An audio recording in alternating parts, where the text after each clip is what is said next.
जो असां पढ़ंदासीं 6वीं क्लास जो मैथ रियाज़ी ऐं उन में ये पहिरियों मश्क आहे। हेठिन में सुप्ताणपुर उपताणपुर में गॾियल अणपुर धारदार करियो। सुप्ताणपुर खे असां जंहिंजा हलूं था सुप्ताणपुर खे वाजो बणपुर ऐं उपताणपुर खे गैर वाजो अणपुर ऐं गॾियल अणपुर खे मुरकब अणपुर बि चइबो आहे। पहिरियों असां वटि आहे 12/5।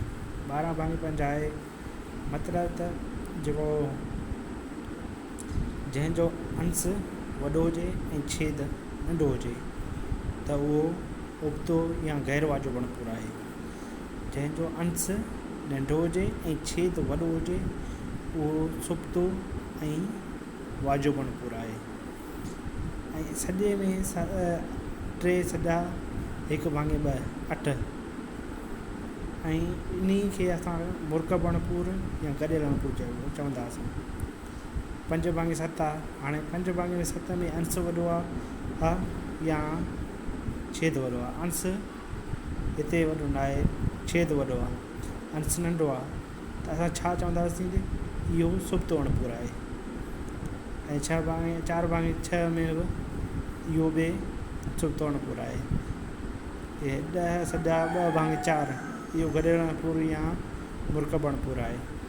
4/13 इहो सुबतो अणपुर आहे। 8/10 इहो बि सुबतो अणपुर आहे। 4/7 इहो बि सुबतो अणपुर आहे। 12/10 इहो उबतो अणपुर ऐं गॾियल अणपुर चइबो आहे। उबतो अणपुर ऐं गैर वाजिबु अणपुर गॾियल अणपुर आहे 1 सॼा 2/3 इहो गॾियल अणपुर आहे। ऐं 12 असां वटि आहे 9/5।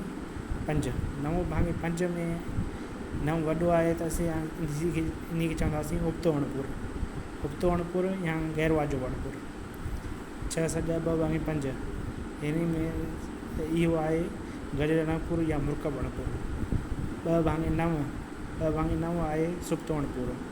3/25 इहो बि उबतो अणपुर या गैर वाजिबु अणपुर आहे।